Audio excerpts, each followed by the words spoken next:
안녕하세요. 저는 대전에 살고 있고 곧 부록이 되는 여성이에요. 늘 바쁘다 보니 매번 이 채널에서 위로를 받고 놀라기도 하는 열혈 애청자예요. 오늘 마침 시간이 나는 김에 저도 제 이야기를 한번 써볼까 해요. 저는 어렸을 때 아빠가 안 계셨고 엄마의 뒷바라지를 발판 삼아 공부했어요. 집이 여유 있는 편이 아니었기에 중고등학교 때 아르바이트를 해가면서 공부했어요. 남들은 부모님한테 용돈 받아 학교 다닐 때 전 패스트푸드며 삼겹살집 안 해본 일이 없었죠. 그래도 늘 엄마가 지지해주고 혼자 전전긍긍하며 저를 키워주셨기 때문에 가능했던 일이라고 생각해요. 그렇게 어렵게 들어간 대학교에서도 마찬가지로 차석으로 졸업했고 전 치과의사가 되었죠. 치과의사가 됐을 때 엄마는 감동의 눈물을 흘리셨고 저 역시 마찬가지였어요. 이제 엄마 고생 끝이야. 내가 돈 많이 벌어서 진짜 호강시켜 줄 테니까 이제 고생 좀 그만해. 알겠지? 옷도 남이 준 거 입지 말고 이거 카드 줄 테니까 엄마 옷 사 입어. 이제 엄마도 즐기면서 살아. 엄마도 즐길만 하잖아. 네가 힘들게 돈을 벌었는데 어떻게 엄마가 맘 편히 돈을 쓰겠어. 넌 고생 끝이야. 그러니까 엄마처럼 살지 말고 좋은 남자 만나서 행복하게 살아. 여자는 그게 최고야. 너 이제 능력도 되고 치과 의사에 얼마나 이렇게 좋게 지낼 수 있겠어. 아니, 내가 행복해지는 만큼 엄마도 행복해져야 돼. 그러니까 엄마도 즐겨. 우리 이제 힘든 과거는 잊고 즐겁게 지내자. 그렇게 행복만을 다짐했고 페이닥터 6년을 걸쳐 제 병원을 개원했어요. 시내의 조그마한 병원이었지만 입소문이 금방 나서 병원은 개원하자마자 잘 되었고 예전에 패스트푸드점에서 아르바이트를 하며 힘들게 공부했던 제가 아니었죠. 그러다 우연한 계기로 회사원 남편을 만나게 되었고 매일 일만 하던 저에게 항상 행복만을 안겨주는 남편과 결혼을 결심했습니다. 어려서 엄마랑만 단둘이 살았기 때문에 결혼을 빨리 해서 가정을 꾸리고 싶다는 로망이 참 많았거든요. 남편은 벌이는 넉넉지 않지만 그래도 다정한 사람이었고 제가 신뢰할 수 있다고 판단한 남자여서 쉽게 결혼을 결정하게 되었어요. 아이고, 우리 의사 며느리. 우리 진우가 이렇게 의사 며느리 데리고 올 줄은 정말 꿈에도 몰랐네. 얼굴도 예쁘고 공부도 잘했고. 아니 어쩌다 이런 복덩이가 우리 집에 들어왔어? 새아기는 복덩이야, 복덩이. 밥 안 먹어도 배부르다. 어머님이 좋게 봐주셔서 저야 감사할 따름이죠. 진우 씨도 이렇게 잘해주고 저야말로 복 받은 것 같은데요. 감사합니다. 어머님은 그럼 밀양에 혼자 계시는 거야? 혼자 상경해서 병원 하는 것도 어려웠을 텐데 대단하네. 여자 혼자서. 자수성가의 표본이지. 어머님은 밀양에 계시고 그래도 지혜한테 들어보면 어머님이 젊었을 때 홀로 고생 많이 하셨더라고. 그래서 나도 결혼하면 지혜네 어머님한테 잘해야지. 이렇게 딸을 멋지게 키워주셨으니까 말이야. 나야 그렇게 말해주면 너무 고맙지.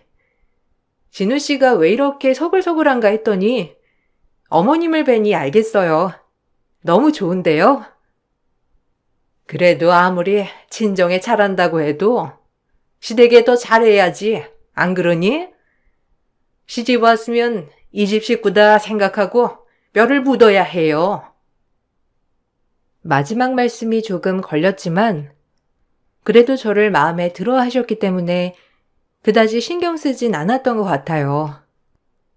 저렇게 사람이 좋아 보이는데 무슨 일 있겠어? 라는 생각이 들었던 거였고, 그날 분위기는 화기애애했습니다.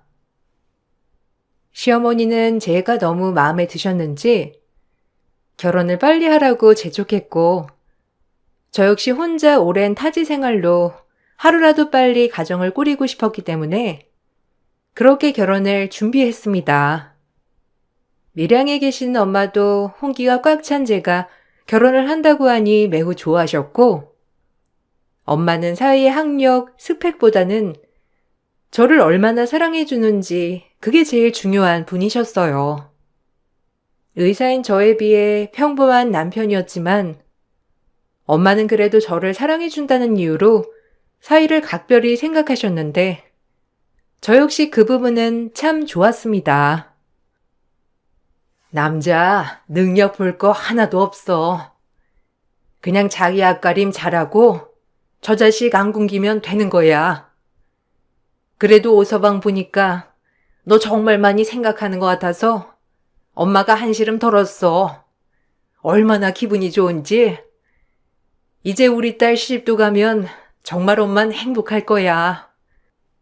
그렇지. 진우 씨 나한테 진짜 잘해. 시어머니도 잘해주시고. 내가 행복하게 사는 게 엄마한텐 제일 행복하지? 이참에 엄마도 좀 도시에 올라와서 살면 좋은데. 그래도 친정이 가까워야 내 마음도 편하지. 올라올 생각은 없는 거야? 엄만 여기가 편해. 동네 사람들이랑도 오래됐고. 너희가 한 번씩 내려오면 되지. 나까지 뭐하러 올라가. 혼자 시골에 계시는 게 편치 않았지만 엄마는 이미 적응되어 있는 동네를 벗어나기 힘드시다고 하였고, 저희는 결혼 준비에 완전 박차를 가하기 시작했죠. 아무리 제가 능력이 있었다곤 하지만 시어머니는 저에게 좀 무리하게 많은 예단을 바라셨는데 치과 의사가 엄청난 돈을 버는 줄 아셨던 것 같았어요. 결혼을 준비하며 이 부분에서 좀 부딪히게 됐고 본격적으로 어머님의 얼굴을 보게 되는 사건이었어요. 상냥하신 줄만 알았는데 막상 이런 부분에서는 민낯이 드러나더라고요. 와, 혼수 예단 장난 아니다. 자기야, 이건 아닌 것 같은데? 평범한 사람들이 할 수 있는 수준이 아니잖아. 아, 엄마가 내가 아무래도 외동 아들이다 보니까 이런 거에 대한 로망이 좀 있으신가 봐. 그리고 자기 이름으로 된 치과도 운영하고 있고, 그래서 엄마가 욕심을 버리지 못한 것 같긴 해. 내가 엄마한테 잘 얘기해 볼게. 이건 아니라고. 아무리 그래도 그렇지. 자기야, 나 그냥 일반 월급쟁이보다 좀 많이 버는 수준이야. 동네 조그마한 병원 하나 하는데 뭘 얼마나 벌겠어. 그러니까 이 예단은 할 수 없을 것 같아. 병원 대출값도 갚아야 하고 우리 아파트 대출도 있잖아. 알지. 내가 봐도 좀 심하긴 하네. 내가 엄마한테 잘 얘기해서 설득할 테니까 자기는 그런 거 신경 쓰지 마. 남편의 기분이 상하지 않게 좋게 말했고, 남편도 본인 엄마가 너무 한 것 같다며 이 부분에 있어서 본인이 잘 얘기를 하겠다고 하더라고요. 그래서 그런 줄 알고 있었는데 남편이 뭐라고 했길래 어머님은 처음으로 저에게 화를 내시며 전화가 오더라고요. 그 전화 통화를 받고 한동안 너무 어이가 없어서 황당하여 있었고 직원의 호출에 정신을 차릴 수가 있었어요. 나다. 아니, 너 진우한테 뭐라고 했길래 진우가 예단을 빼자고 해? 너 잘 나가는 치과 의사에 억대 연봉 아니니? 이 정도도 못하겠다는 거야? 내 친구들이 써준 목록이고 내 친구들도 다 며느리한테 그렇게 받았다는데 어쩜 그러니 너는?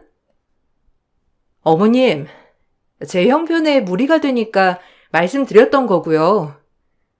어머님이 제 벌이를 어떻게 생각하시는지 모르겠지만 저 그냥 평범한 회사원보다 조금 더 벌뿐이지 재벌 아니에요. 어머님이 요구하신 예단은 거의 재벌 수준이고요. 죄송하지만 제 분수에 맞지 않아 못하겠다고 한 거예요. 제 능력껏 해갈 테니까 이러지 마세요. 막말로 아파트도 반반인데 이건 너무하시잖아요.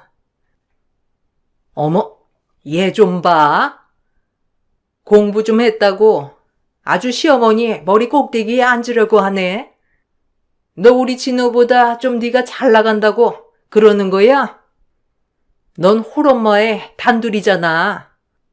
애초에 하자가 있었지만 네 학벌, 네 직업 보고 참은 나한테 그게 할 소리야? 네가 치과 의사만 아니었으면 내가 결혼을 허락했을 것 같아? 우리 같은 집 정도 되니까 네 하자 다 커버하면서 허락했던 건데. 하자요? 이런 말은 또 처음 듣네요. 어머님, 저 그렇게 마음에 안 드셨으면 그냥 이 결혼 없던 걸로 하죠. 굳이 이런 문제로 얼굴 붉히지 말고요. 끊겠습니다. 애초에 시작도 하기 전에 끝내는 거니 따로 뭘 할 것도 없네요. 그럼 잘 지내시고 안녕히 계세요. 전 전화를 끊어버렸고 황당했지만 해야 할 일이 있었기 때문에 그날도 바쁘게 보냈습니다.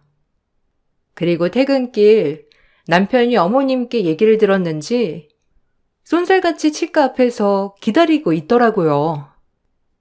그러면서 어머님을 대변하며 저에게 미안하다고 애원했지만 이미 상처받은 마음 치유가 되진 않았죠. 그리곤 시어머니는 저에게 전화가 와서 본인이 실성을 한 것 같다며 사과했어요. 엄마가 얼마나 미안하다고 하던지. 아무래도 내 결혼 준비로 많이 예민해지셨나 봐. 통화하고 싶다는데 가능할까? 예민? 그건 예민해서 나온 게 아니었어. 엄마랑 나 단둘이 살았다고 대놓고 무시하신 거잖아. 아니야? 그게 어떻게 실수야? 마음속에 계속 그런 마음이 들었으니 나한테 그게 나오신 거겠지. 어쨌든 이 결혼 아닌 것 같아. 미안. 제발 엄마한테 한 번만 기회를 주자. 그래도 전화 통화라도 해보고 싶다고 하시니까 한 번만 받아봐. 어? 전 한사코 싫다고 했지만 남편은 억지로 전화를 걸어 시어머니를 연결시켜 주더라고요.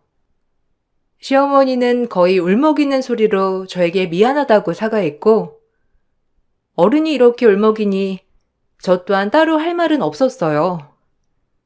그렇게 시어머니를 받아주었죠. 미안하다. 내가 아까 실성을 했어. 아유, 무슨 말을 했는지도 모르겠다. 사실 내가 우울증 약을 먹고 있거든. 가끔 그래서 약 기운 때문에 오락가락해.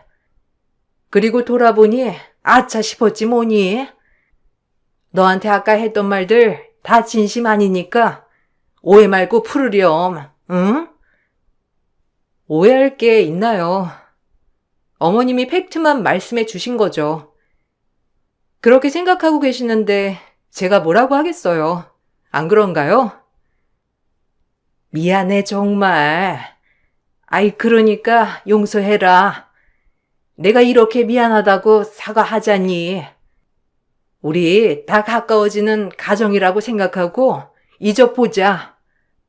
앞으로 내가 너한테 시어머니로서 정말 잘할 거니까 믿어주렴. 알겠지? 너무 미안해. 우리 다음번에 웃는 얼굴로 보자. 결국 없던 일로 하였고 저희는 우여곡절 끝에 결혼을 했습니다. 결혼을 하고 나서도 시어머니는 잘해주었고 결혼 전에 한번 대판 결혼을 안 하겠다고 뒤집은 뒤로부터는 시어머니도 잠잠했죠. 그렇게 평화로울 줄만 알았습니다. 결혼을 했어도 저에 대한 생활은 달라질 것이 없었기에 열심히 진료를 보는 일상이었어요.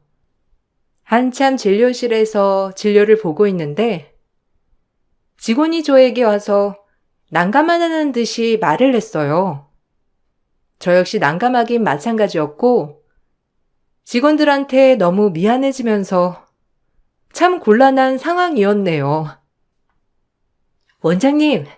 원장님 시어머니 오셨는데 친구분들 데리고 오셔서 진료 좀 봐달라고 하시거든요. 근데 지금 예약된 환자가 너무 많아서 어떻게 해야 할지 데스크에서 앉아서 무조건 진료 봐달라고 시어머니라고 하시는데 어떡할까요? 어머, 네? 어머님이요? 일단 접수는 해줘요. 미안해요. 원래 이러시는 분이 아닌데. 접수해 주시면 제가 잘 말씀드릴게요. 얼굴이 화끈해지면서 약속을 하고 온 것도 아니고 본인 맘대로 친구들을 끌고 와서 며느리가 치과 의사라고 진료를 보러 왔다는 게 진짜 너무 곤란했습니다.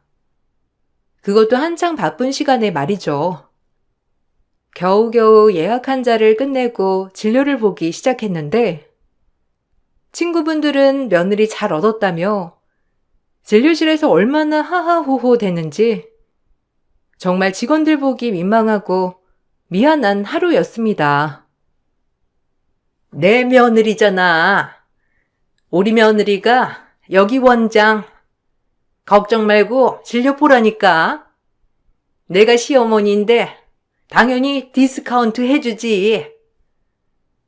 그리고 웬만한 거는 아마 우리 며느리가 돈 안 받을 거야. 그치? 우리 며느리? 내가 우리 며느리 손님 좀 늘려주려고 데리고 왔어. 이 근처에서 모임이 있었는데 그래도 치과 치료는 제때 해야 하잖아. 의사 며느리 두니까 너무 좋네. 아이고, 너 말년에 복 터졌다. 의사 며느리 둔 덕에 이렇게 떵떵거리고. 잘 부탁해요, 의사 선생님. 잘한다고 소문났어. 일단은 어머님 체면 때문에 아무 말 없이 치료를 다 해드렸고 돈도 반값도 못 받았어요. 직원들 표정도 안 좋아졌고 그렇게 친구분들이 다 가신 후에 어머님께 따로 말씀을 드렸는데 어머님은 제 말이 기분이 나쁘신지 화를 내더라고요. 어머님, 이건 좀 아닌 것 같네요. 이렇게 무턱대고 상의도 없이 찾아오셔서 예약 환자들 다 밀리게 하고 저한테 미리 말씀을 해주셨으면 제가 시간을 빼놨을 텐데요. 오늘 같은 일 2번은 없었음 해요. 저도 여기 직장인데 직원들 눈치 보이네요. 뭐야? 아니 직원 눈치는 보고 시어머니 눈치는 안 보이니? 직원들이야 네가 월급 주고 쓰는 건데 네가 눈치 볼 게 뭐가 있어? 지네가 하라면 하는 거지. 그리고 내가 의사 며느리 둬서 뭐하니? 너 어차피 혼수도 별로 안 했잖아. 그런데 내가 이런 것도 못 누려? 결국 혼수 얘기세요? 오늘 뭐 우울증 약 드신 거예요? 그때 얘기 다 끝났잖아요. 그럼 애당초 결혼 왜 시켰는데요? 어머나, 얘 말하는 것 좀 봐. 너 내가 그때도 말했잖아.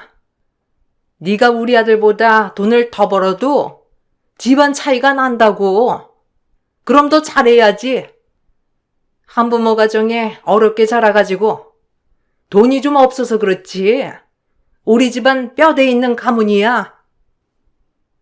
더 이상 말이 통하지 않을 것 같아 말을 중단했고 제가 더 이상 이야기를 하지 않자 어머님도 다음에 또 오겠다며 가셨고요.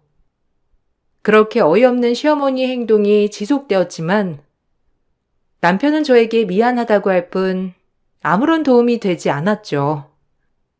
어머님은 애초에 제 의사 타이틀을 보고 결혼을 허락하신 거고, 속으로 엄마와 단둘이 산 저를 업신 여기셨던 거예요.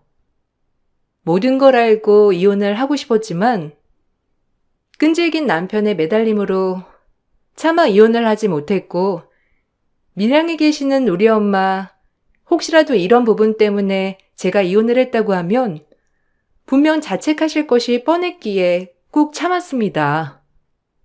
그렇게 마음을 다잡고 다스리면서 어차피 지금 돌이켜도 달라질 건 없다고 생각했기 때문에 애써 인내하고 다스렸어요. 그 이후부터는 시어머니와 자꾸 부딪혔는데 결혼 후 갑자기 돌변한 시어머니 태도가 당황스럽지만 남편이랑 둘이 사는 거니 너무 심한 거 아니면 넘어가기로 했어요. 우리 의사 며느리 이번에 내 생일에 용돈 얼마 줄 거니? 너 우리 아들보다도 돈 잘 버는데 나 기대해도 되는 거지? 엄마는 무슨 그렇게 돈을 대놓고 우리가 알아서 상의해 볼게요. 그리고 지혜도 힘들게 일하는 건데 그렇게 말하지 마요. 힘들긴? 의사니까 떵떵거리고 일하더구먼. 그때 보니까 직원들도 깍듯이 대하고 아주 편해 보이던데? 남들이 의사 며느리 봤다고 용돈 얼마 받냐고 물어보더라. 그런데 내가 조금 받았다고 해봐라. 며느리 욕하는 거야. 아니? 진짜 황당했고 업신여기다가도 용돈 드려야 할 때 남들 앞에서 보일 때는 우리 며느리 하는 황당한 꼴을 눈앞에서 봐야 했습니다. 아무리 실자들은 잘해줘도 소용없다지만 시어머니 하루에도 몇 번씩 오락가락하는 변덕 때문에 힘들었어요. 그래도 다행인 건 남편은 무조건적으로 저의 편을 들어주어서 그나마 남편 때문에 이혼을 참았던 것 같아요. 어머님, 필요할 땐 우리 며느리고 제가 조금이라도 어머님 신기를 건드리면 한모모 가정 밑에서 자랐다고 하시네요. 어느 장단에 맞춰야 할지. 그리고 용돈 부분은 진우 씨랑 상의해 볼게요. 지금 딱 얼마 드리겠다고 장담 못 하겠네요. 뭐? 아니, 왜 장담을 못 해? 그냥 얼마 주겠다고 얘기하면 되는 걸 가지고. 그리고 너 그 돈 벌어서 혹시 친정집에 다 갖다 바치는 거니? 네가 뼈를 묻어야 할 곳은 우리 집이라고. 시집을 왔으면 이 집에 봉사해야지. 어디 친정에? 아, 엄마, 그만해. 지혜야, 너도 그만해. 내가 미안하다. 엄마도 계속 이런 식으로 하실 거면 돌아가세요. 왜 괜히 오셔서 지혜랑 저 사이 분란만 만드냐고요. 그러실 거면 아예 가셨음 해요. 용돈이나 이런 거는 저희가 알아서 챙겨 드릴게요. 참나, 넌 좋겠다. 이렇게 할 때마다 편들어주는 신랑도 있고 아주 조정 잘 해놨어. 어디 내 생일에 기대하마. 남편이 겨우 말려서 시어머니는 돌아가셨고 제가 남편에게 다신 시어머니가 오지 않았으면 좋겠다고 하며 화를 내자 알겠다는 식으로 저를 달래주었고요. 그리고 결혼 후 처음으로 밀양 사는 엄마가 집에 오시기로 했던 날이었어요. 결혼하고 신혼집 한번 제대로 구경시켜 드린 적이 없었기 때문에 엄마를 한번 꼭 모셔서 식사 대접을 해드리고 싶었거든요. 엄마, 힘드니까 우리가 모시러 가도 되는데 혹시 꼭 버스 타지 말고 KTX 타고 택시 타고 와요. 알겠지? 돈 걱정 말고. 아유, 알겠다니까. 그나저나 우리 딸이 좋아하는 매실도 가져가야겠다. 너 이거 장아찌 무치면 밥 한 공기 뚝딱이잖아. 엄마표 매실장아찌면 진짜 좋긴 하지. 근데 그걸 어떻게 들고 오게? 너무 힘든 거 아니야? 오는 것도 지칠 텐데. 다 엄마가 알아서 할게. 넌 걱정 마. 오래간만에 우리 딸 볼 생각에 엄마가 너무 신이 나는구나. 그럼 끊자. 일찍 자야 가지. 그렇게 들뜬 엄마의 목소리를 듣고 너무 좋았고, 엄마는 다음날 출발했다는 문자를 한 통 하시고 저희 집에 오시고 계셨어요.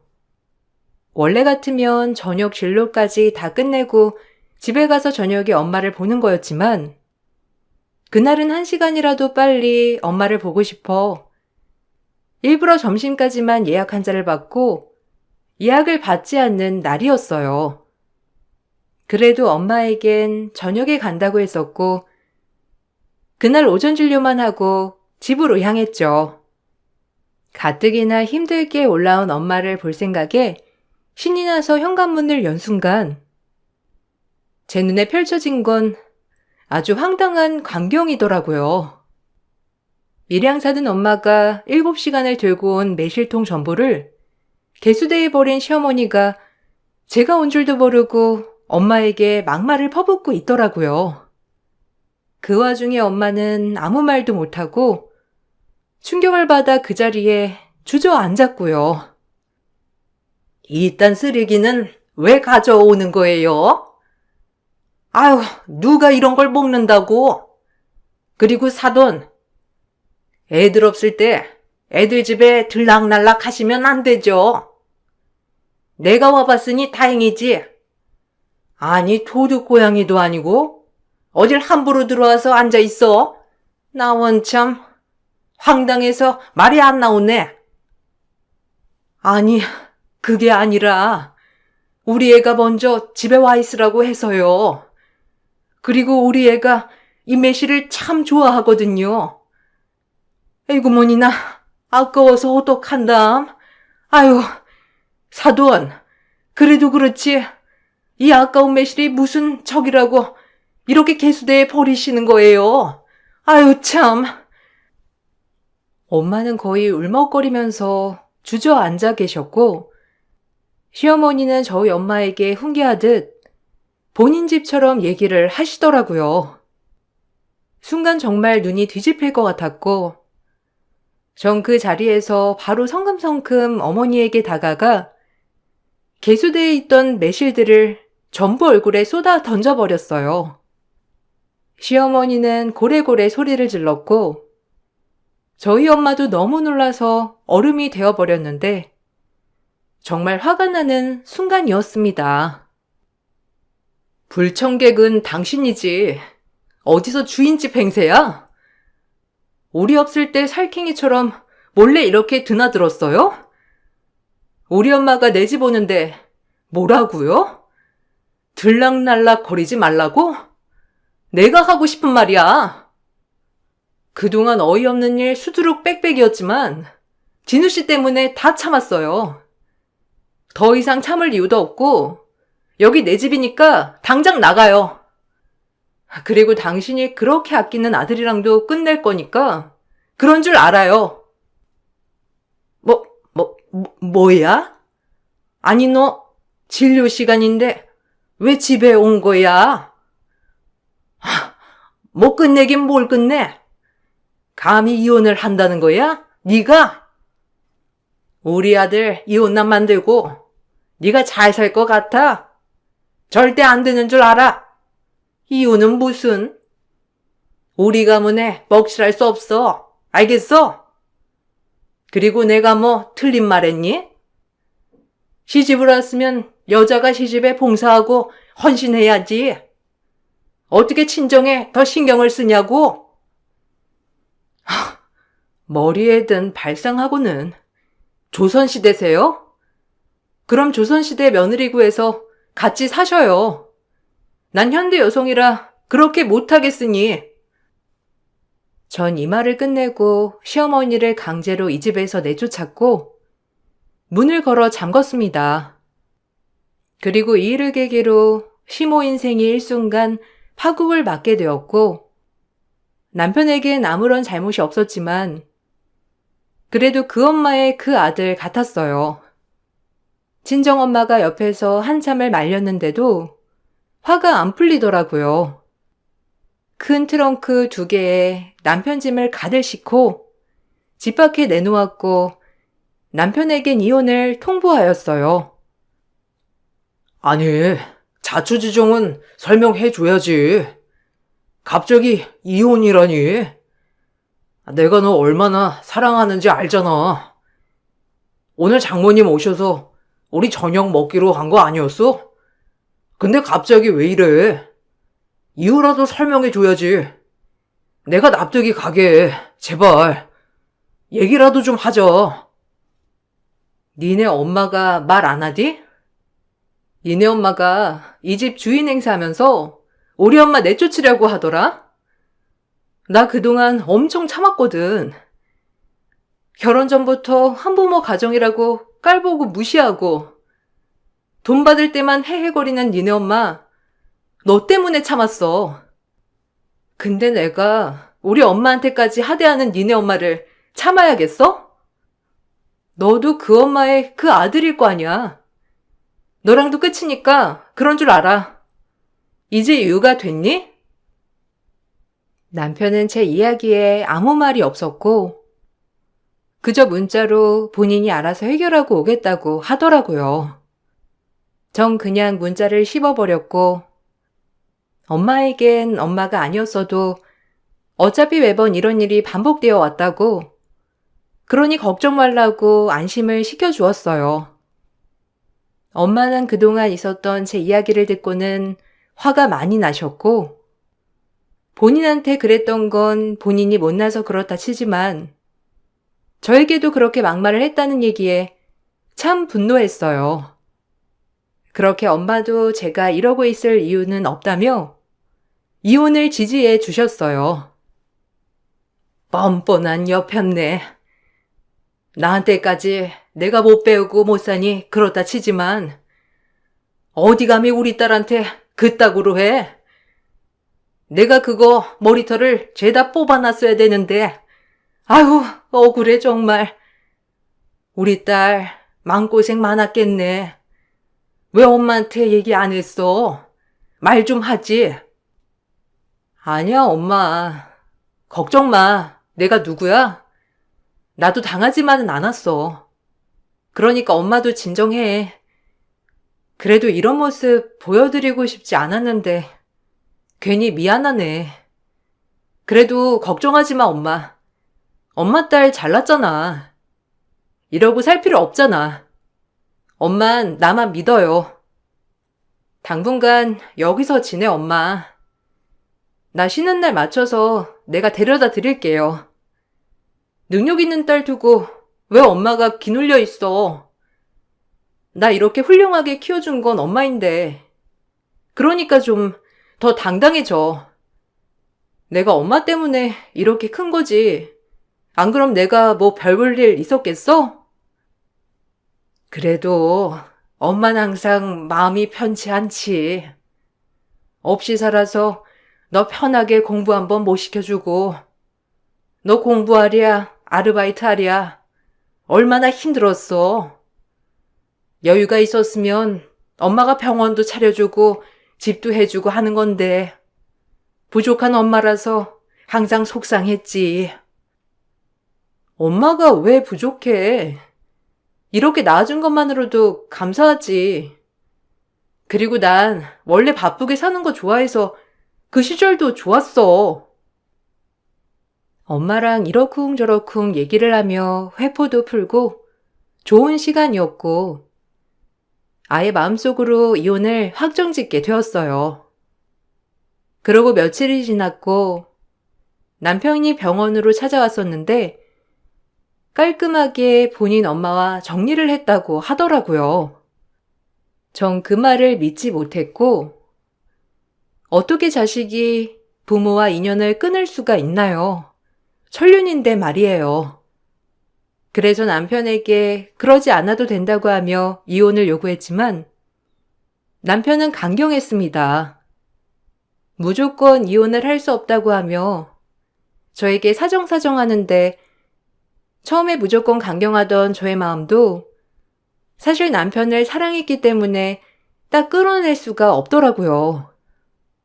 오로지 시어머니 때문이니까 그렇게 남편과 약속했어요. 난 엄마랑 너 중에 선택하라면 당신이야. 그러니까 평생 엄마 안 보고 살아도 돼. 그러니까 이혼하자고만 하지 말아줘. 장모님께는 내가 사과드릴게. 내가 당신 성격 모르는 것도 아니고 앞으로 이럴 일 절대 없을 거야. 그러니까 나 생각해서 한 번만 봐주라. 내가 싫은 건 아니잖아. 우리 엄마 때문이지. 그럼 깔끔하게 내 인생에서 엄마만 도려낼게. 그러니까 제발. 깔끔하게 도려낼 수 있을까? 중간에 흐지부지 돼서 다시 보게 된다면 그땐 이혼이야 정말로. 나 한다면 하는 거 알지? 당신 약속 믿을게. 그러니까 나 실망시키지 말아줘. 알겠지? 그리고 이사 가자. 어머님이 찾아오는 것도 싫으니까. 남편과 이사까지 가기로 합의를 받고 남편이 어머님께 어떻게 말했는지 모르겠지만 그날이 있고 어머님은 제 병원에 찾아와 행패를 부리기 시작했어요. 아들과 엄마 사이를 갈라놨다며 말하면서 하나밖에 없는 귀한 아들을 잃었으니 어머니는 인생 파국을 맞으신 거나 다름없었죠. 그렇게 제 병원에서 생태를 쓰며 소리를 지르고 있을 때 어머님 친구분들이 치료를 받으시러 오셨어요. 어머님 친구분들은 그날 이후로 제 진료가 마음에 든다며 꾸준히 병원을 다니시고 계셨거든요. 네가 감히 이래도 되는 거야? 여기 원장이 나랑 우리 아들 갈라놨다고 전륜을 끊어놓는 나쁜 것이 병원 운영해도 되는 거야? 이러시지 마세요. 안 그럼 경찰 부를 거예요? 원장님이 더 그러시면 경찰 부르라고 했어요. 그러니까 조용히 돌아가세요. 천하의 나쁜 것. 한부모 밑에서 자란 것이라 본데 없이 자라서 아주 어른한테 하는 싸가지 봐.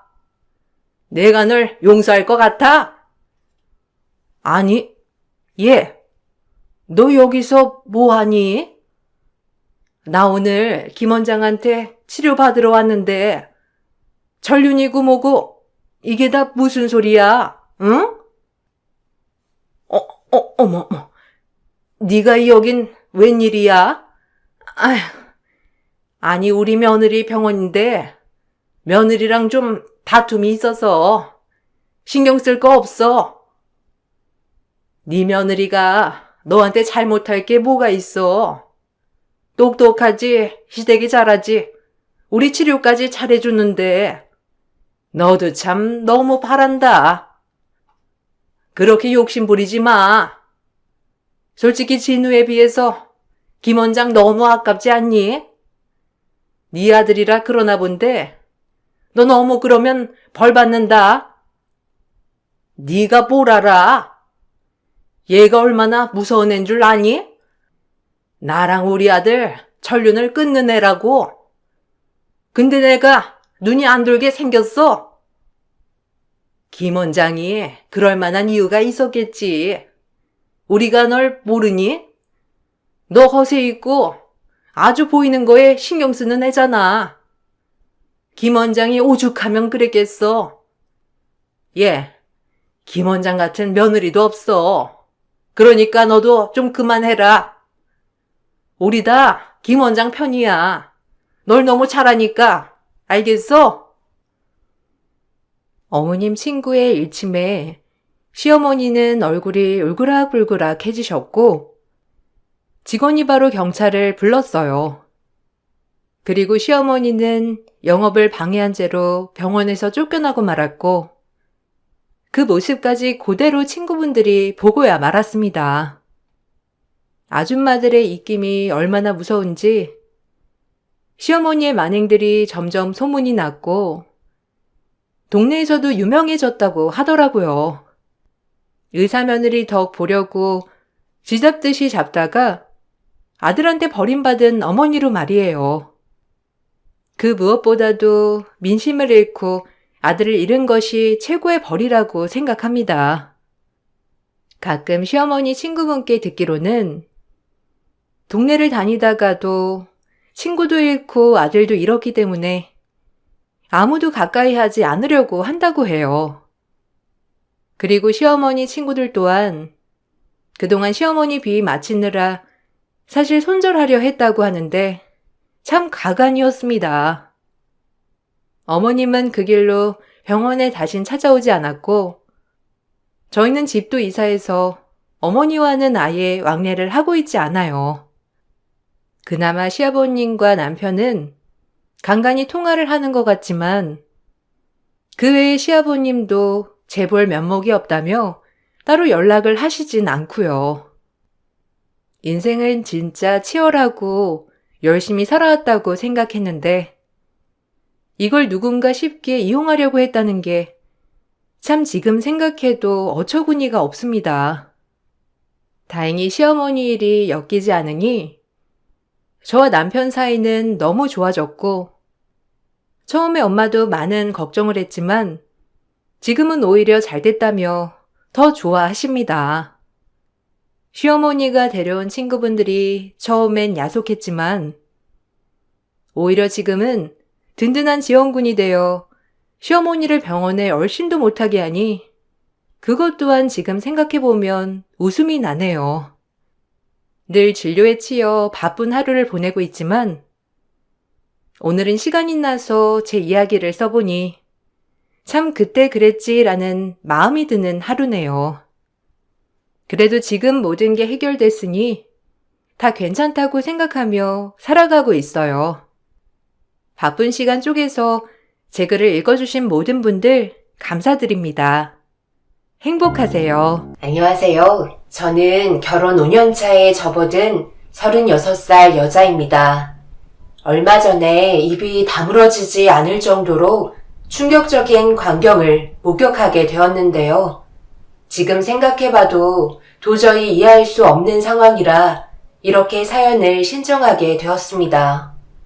남편과 결혼한 뒤에 남편이 쓰던 방을 시모가 열대어를 키우는 공간으로 만들기 시작했는데요. 처음에는 그곳에 작은 어항 몇 개 가져다 놓으시더니 어느 정도 적응이 되셨는지 수족관의 크기가 점점 커지게 되었고 나중에는 방 하나를 전부 다 차지할 정도로 엄청나게 큰 수족관을 들이셨어요. 그리고 그 안에는 여러 종류의 열대어를 애지중지 키우셨죠. 시모는 남편의 빈자리가 허전하셨는지 공허함을 채우기 위해 시작하셨던 취미가 나중에는 전문적으로 공부하셨어요. 남편이 쓰던 방에 대형 수족관이 있다 보니까 신기하기도 하면서도 걱정스러운 부분들도 많았어요. 그리고 결국 시부모님께서 언성을 높이며 다투게 되셨고 심각해진 분위기 때문에 저희는 급하게 시댁에 들어가서 시부모님을 말리게 되었네요. 적당히 해야 될 거 아니야? 가정집에서 누가 이렇게 크게 수족관을 관리하는 사람이 어디 있어? 당장 그만둬. 전기세가 얼마나 많이 나왔는지 알아? 그리고 소음도 너무 심하다고. 그것도 모자라 수도값도 만만치 않게 나오는데 지금 거실에다가 수족관을 더 추가하자는 게 말이 된다고 생각해?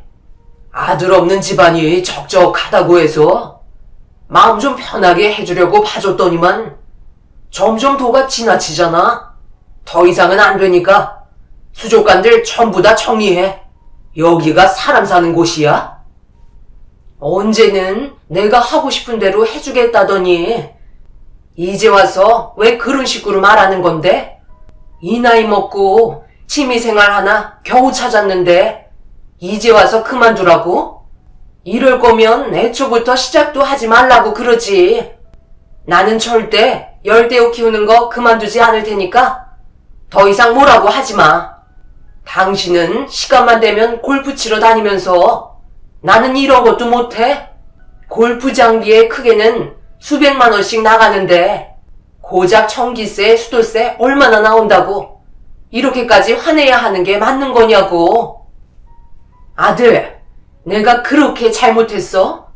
너 결혼하고 방이 비어지니까 기분도 이상하고 마음도 공허해서 겨우 취미생활 찾은 건데 그게 그렇게 잘못된 거야? 한평생 집안일만 죽어라 한 내가 뭐 좀 해보겠다는 게 그렇게 잘못된 거냐고. 그래요, 아버지. 그동안 엄마가 이렇게까지 하나에 몰두해서 무언가를 해본 적이 없으시잖아요.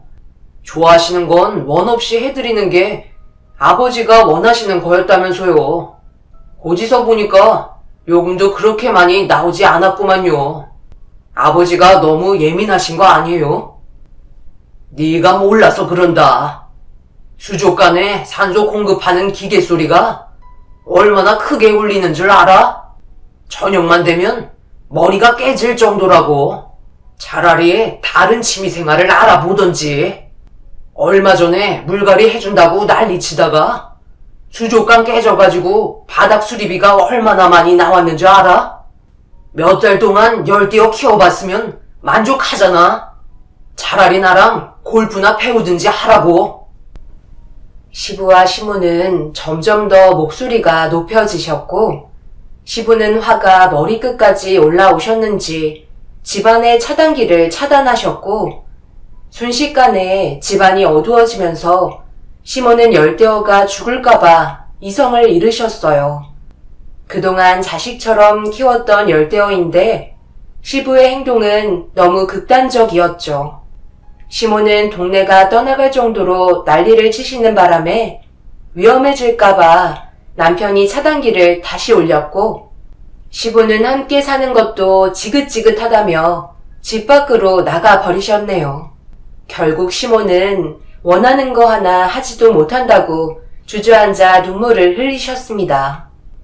처음에는 작게 시작하셨지만 남편이 쓰던 방도 모자라 거실에까지 수족관을 들여놓으려고 하시는 건 저도 지나치다 생각했었어요.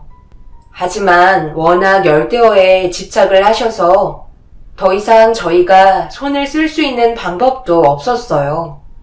남편도 시모의 그런 모습을 처음 봤다며 당황할 정도로 열대어에 푹 빠지셨고 결국 시부모님께서는 별거를 하게 되셨어요. 시부는 집안에 발을 들이는 순간부터 물 비린내가 난다며 지긋지긋하다고 별거를 택하신 뒤로 더 이상 시댁에 발을 들이지 않으셨어요.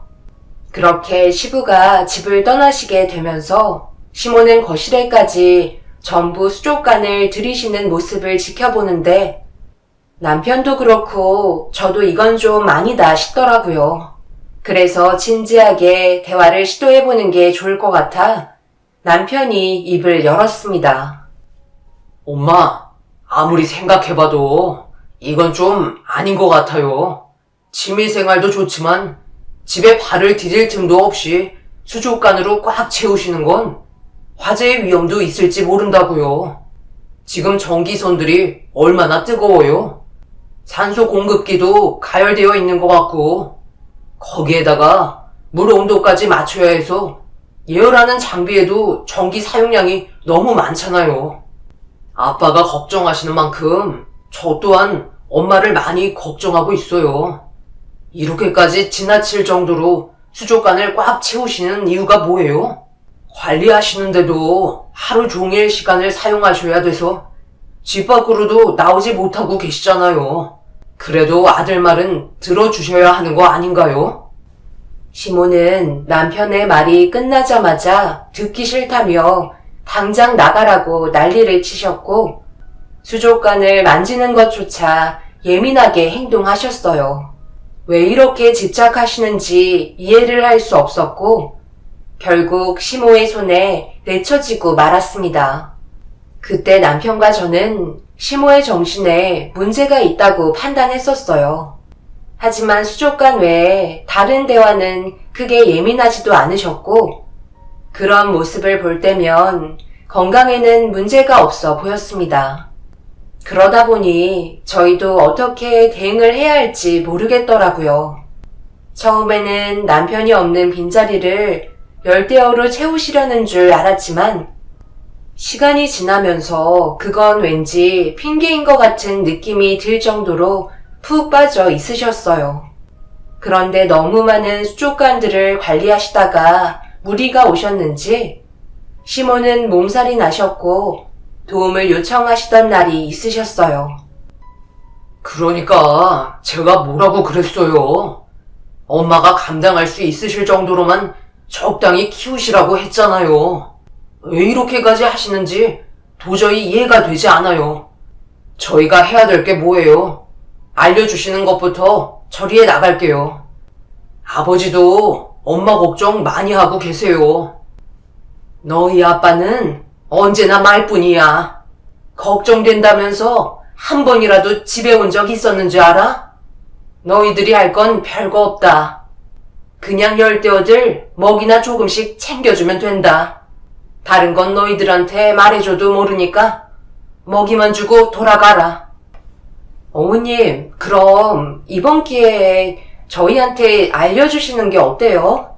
그럼 혼자서 하시는 것보다 훨씬 더 수월하시잖아요. 어려운 거 아니면 배워보도록 할게요. 이런 식으로 지내시다 보면 취미생활로 시작하셨던 게 오히려 독이 될 수도 있다고요. 시모는 혼자 할 수 있다며 다른 건 시키지 않으려 하셨지만 시간이 지날수록 점점 감당하기 힘들다고 생각하셨는지 결국 저희에게 어떤 식으로 관리하면 되는 건지 하나하나 설명해 주셨고 그렇게 배워나가기 시작했습니다. 그리고 어머님께서 키우고 계신 열대어가 까다로운 종도 아니라서 생각보다 크게 어려운 부분들은 없었어요. 그렇게 시간 될 때마다 시댁에 찾아가 관리하는 걸 도와드리게 되면서 시모도 시간적 여유가 생기셨고 주말에 잠시 지인분들과 약속이 있다며 금방 오신다고 저에게 대신 부탁을 하시길래 혼자서 열대어를 관리해주고 있었어요. 남편은 주말에 급히 회사에 잠시 다녀올 일이 생겨 업무가 끝나면 곧바로 시댁에 오기로 약속을 한 상태였죠.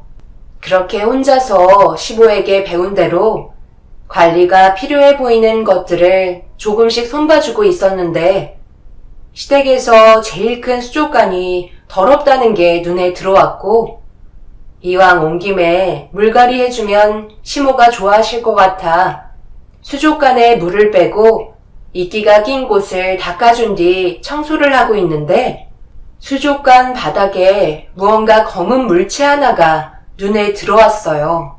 고운 자갈들에 파묻혀 있길래 손을 넣어 꺼내려는 순간 현관문이 열렸고 시모가 대형 수족관을 청소하고 있던 저를 보시곤 경악을 하시며 급하게 달려오셨어요.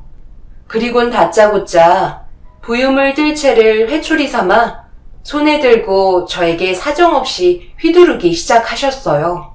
뭘 잘못했는지 영문도 모른 채 시모에게 도망치고 있었네요. 어머님, 갑자기 왜 그러세요? 저는 그동안 배운 대로 수족관 청소를 하려던 것 뿐이라고요. 갑자기 뜰채를 마구 휘두르시면 어떡해요? 내가 너 보고 수족관 청소하라고 시킨 것도 아닌데 지금 뭐 하는 거야? 내가 대형 수족관은 절대 건들지 말라고 했지? 저는 어머님 힘드실까봐 조금이라도 도움을 드리고 싶어 청소를 한 것 뿐이라고요. 다음부터 안 건들면 되잖아요. 내 집에서 당장 나가거라. 목숨처럼 여기는 내 열대어들 조금이라도 문제가 생겼다면 그냥 넘어가지 않을 거야. 알겠어? 알았어요. 그러니까 그만 화 좀 가라앉히세요. 저도 주말에 쉬지도 못하고 어머님 도와드리려고 왔는데 정말 너무하세요.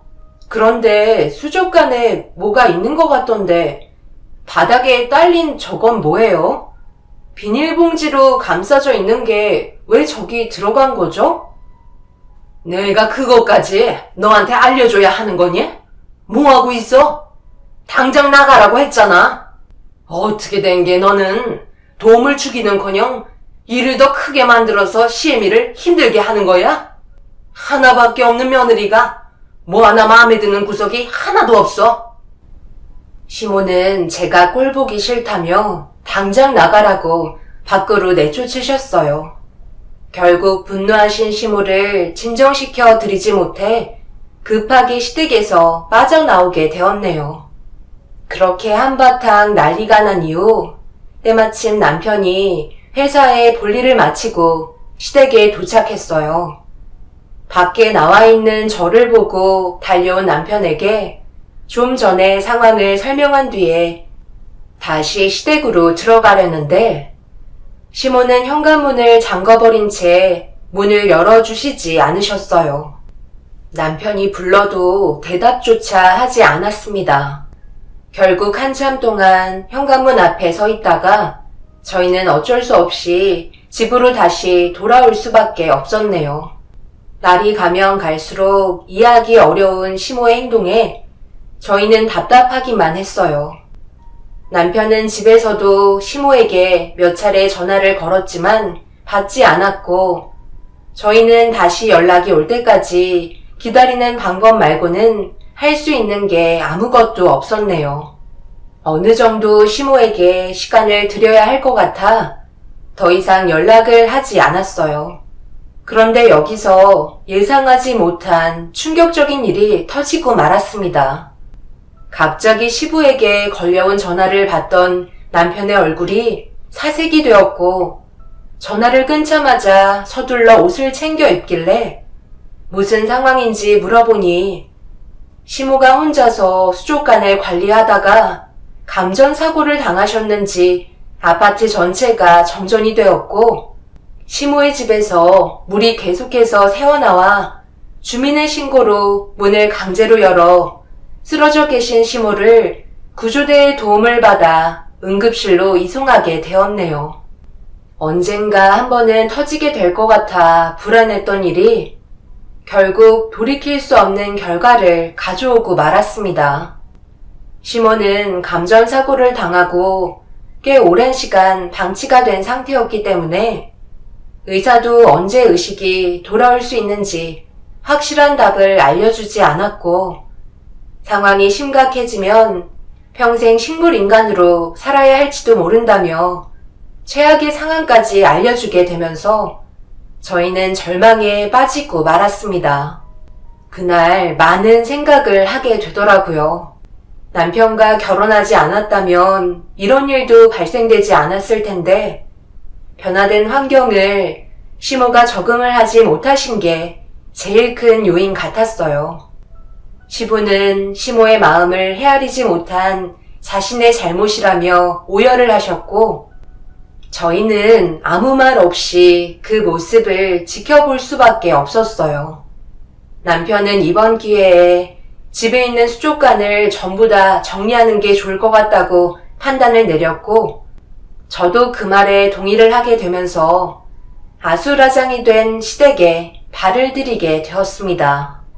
바닥은 물이 흥건했고 전기가 차단되면서 열대어들도 전부 다 폐사한 상태였죠. 그렇게 집안의 수족관을 하나씩 정리해 가고 있는데 대형 수족관이 눈에 들어왔고 남편은 폐기물들을 쓰레기장에 버리고 오겠다며 자리를 비웠습니다. 그리고 제 눈에 들어온 대형 수조속 밑에 깔려있는 검은 물체를 향해 손을 집어넣었고 들어 올리니 비닐봉지 안에 무언가가 들어있었어요. 꽤 묵직하길래 서둘러 안의 내용물을 확인한 순간 두 눈을 의심할 만큼 엄청난 진실이 담겨 있었고 말도 안 되는 사실에 온몸이 떨리기 시작했어요. 그리고 남편이 걸어오는 소리에 급하게 증거물들을 비닐봉지 안에 다시 담은 다음 제 가방 안에 집어넣은 뒤 남편의 모습을 유심히 지켜보았어요. 하지만 남편이 정말 그런 끔찍한 짓을 저질렀다는 걸 받아들이기가 너무 힘이 들었고 아무렇지도 않은 척 모든 걸 정리한 뒤 남편은 곧바로 병원으로 향했고 저는 부모님과 함께 병원으로 가겠다며 친정집으로 향했습니다. 그렇게 부모님 집에 도착하자마자 그 자리에 털썩 주저앉아 버렸네요. 수희야, 갑자기 왜 그래? 무슨 일이야? 옷은 또 왜 이렇게 많이 젖었어? 사돈댁에 안 좋은 일이라도 생긴 거야? 엄마, 시어머니께서 감전사고로 지금 혼수 상태로 병원에 입원 중이세요. 그런데 그것보다 더 큰 충격적인 사실이 하나 밝혀져서 지금의 상황을 어떻게 수습해야 될지 모르겠어요. 이것 좀 보세요. 시어머니께서 수조 안에 숨겨두셨던 물건이에요. 이게 뭐야? 지금 여기에 있는 것들이 전부 사실이라는 거야? 아니, 어떻게 이런 끔찍한 일을 저지를 수 있는 거야? 그런데 사부인은 이 사실을 전부 다 알면서 그동안 모른 척하고 계셨던 거고 숨길 게 따로 있지. 이건 용서받지 못할 행동이잖아. 바로 경찰에 신고하는 게 좋을까요? 이런 사실을 알고 나니까 도저히 병원에 갈 수가 없겠더라고요. 그래서 엄마 아빠 모시고 함께 가겠다고 그 사람을 속이고 겨우 빠져나올 수 있었어요. 이 증거물이 저한테 있다는 건 그이도 모르고 있어요. 일단 경찰에 신고부터 하는 게 좋을 것 같다. 우리도 여기 있는 사진들로 모든 걸 파악할 수는 없으니까 일단 경찰의 도움을 받는 게 좋을 것 같아. 사부인이 이 모든 사실을 알고 뒷조사를 한 것 같은데 깨어나시면 모든 진실이 밝혀지겠지. 그래도 여기 있는 증거물 가지고도 충분히 범행 동기가 인정될 만큼 모든 게 정확하게 찍혀있기 때문에 벗어나기에는 힘들 거야. 사부인이 계신 병원부터 가는 게 아닌 경찰서부터 가는 게 옳은 판단일 것 같다. 서둘러 움직이도록 하자. 아빠는 제가 가지고 있던 충격적인 증거물들을 보면서 혼란스러운 듯 보였어요. 그동안 전혀 몰랐던 그 사람의 충격적인 모습이 전부 담겨 있었으니까요. 저희 가족은 결국 병원이 아닌 경찰서로 찾아가게 되었고, 시모가 숨기고 계시던 증거물을 제출하자마자 담당 형사분들은 곧바로 병원으로 향하게 되었고, 저희도 그 뒤를 따라가 상황을 지켜보면서 남편의 반응을 확인했습니다. 저희가 경찰을 데리고 오자마자 남편은 급하게 도망치려 했지만 앞을 가로막은 형사들을 뚫기에는 역부족이었어요. 그리고 잠시 화장실에 다녀온 듯 물수건을 손에 쥐고 있던 시부가 이 광경을 보곤 천천히 뒷걸음질 치시더니 자기는 잘못이 없다며 소리를 지르면서 도망치셨지만 멀리 가지 못하고 형사들에게 붙잡혔습니다. 병실에 누워 계신 시모는 여전히 눈을 감고 계셨고 그렇게 저희 모두는 경찰서로 향하게 되었네요. 이미 남편과 시부가 도망치려 했을 때부터 범행을 인정하는 부분이었기 때문에 더 이상의 변명은 통하지 않았어요. 그리고 담당 형사는 사진 속에 남편과 시부가 찍혀있는 증거물을 보여주며 진술을 받아내기 시작했고 처음에는 부정하더니 결국 포기한 듯 모든 진실을 털어놓게 되었네요. 저도 일이 이렇게까지 될 거라곤 예상하지 못했어요. 이건 전부 다 실수였다고요. 아주 잠깐 즐기려 했을 뿐인데 그 여자가 모든 사실을 제 아내에게 전부 다 털어놓겠다고 해서 입을 막으려고 돈까지 줘가면서 계속해서 질질 끌려다녔어요. 그러다 저 혼자는 감당하기가 힘들 것 같아 아버지께 도움을 청하게 되었고 꽃뱀이었던 그 여자에게 마지막으로 꽤 큰 돈을 지어준 뒤 더 이상 연락이 없을 거라 생각했는데 그 여자는 끝까지 저희 가족을 물고 늘어지면서 집안을 무너뜨리려고 하고 있었어요. 제 아내 말고 다른 여자를 잠깐 만난 건 분명 용서받지 못할 짓인 거 인정하지만 그 여자는 그걸 이용해 제 피를 점점 말리며 심리적으로 상당히 불안하게 만들었어요. 그래서 매일을 괴로워하면서 아내에게는 평소와 똑같은 모습을 보여주는 게 너무 힘이 들었고 정말 마지막이라고 생각하면서 대출까지 받아 그 여자에게 지어줬는데 그걸로 끝내달라고 했던 제 말을 무시했고 저는 그 순간 이성을 잃어버려 해선 안 될 행동을 저질러 버렸던 겁니다.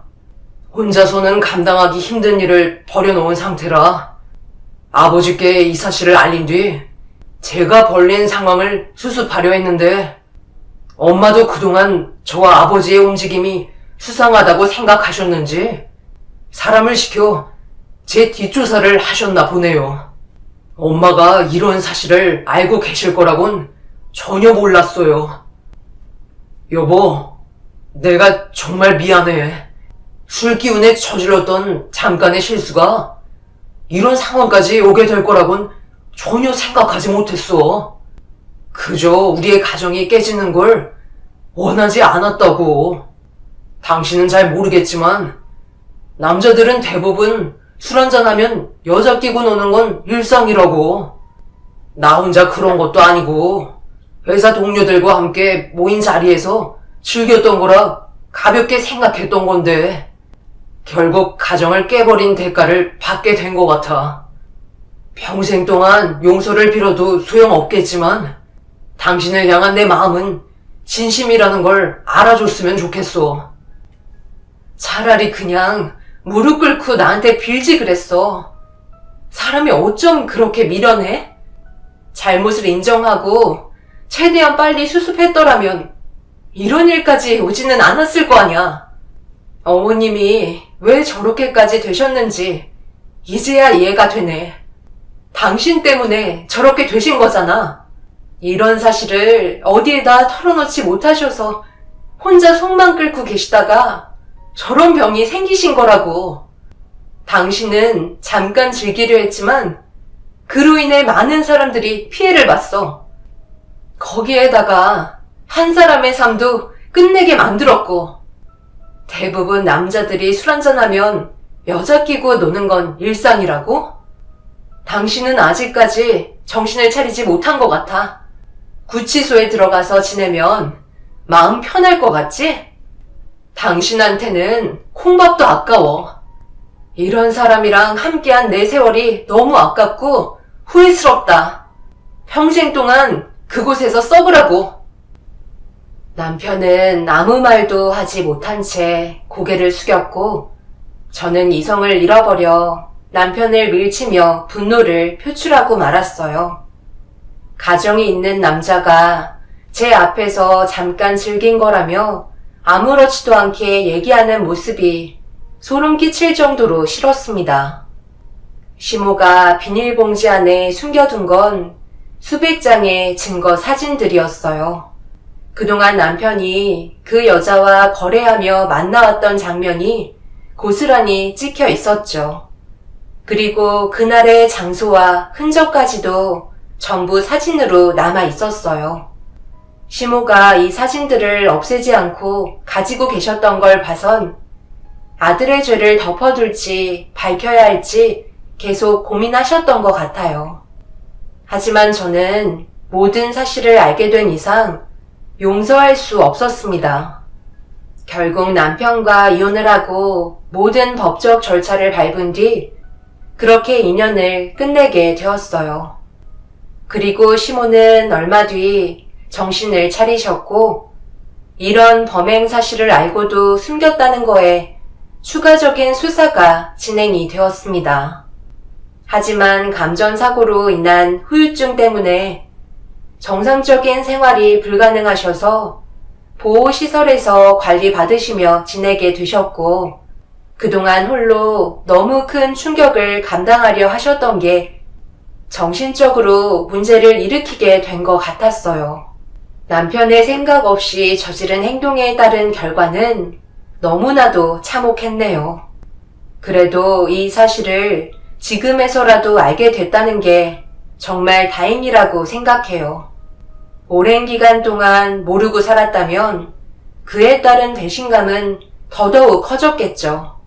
그리고 헛된 인생을 살았던 세월 때문에 저 또한 정상적인 생활을 하지 못할 뻔했다는 걸 생각하면 지금 밝혀지게 된 걸 정말 감사하게 생각하고 있습니다. 앞으로 제 인생에 꽃길만 남았으면 좋겠어요. 제 사연 들어주신 분들, 여러분들의 가족분들 중에도 저와 비슷한 경험을 하신 분들이 계신가요? 정말 직장 동료들과 술 한잔하며 가정이 있는 남자들이 다른 여자들과 가볍게 즐기며 시간을 보낸다는 게 사실일까요? 제 주위에는 남편 말고 그런 말을 들어본 적이 없어서 그 충격이 너무나도 크게 다가왔네요. 제 사연을 들으신 분들께선 저와 똑같은 경험을 하지 않으셨으면 좋겠어요. 언제나 여러분들의 가정에 행복만 가득하시길 기원드리겠습니다. 오늘 하루도 힘내시고 좋은 하루 보내시길 바랍니다. 감사합니다. 안녕하세요. 저는 얼마 전에 시댁집안과 인연을 끊어낸 40대 접어든 여자입니다. 현재 11살 된 딸과 단둘이 생활을 하고 있지만 지금이 저와 딸에겐 훨씬 더 안정적인 삶을 살고 있는 것 같아요.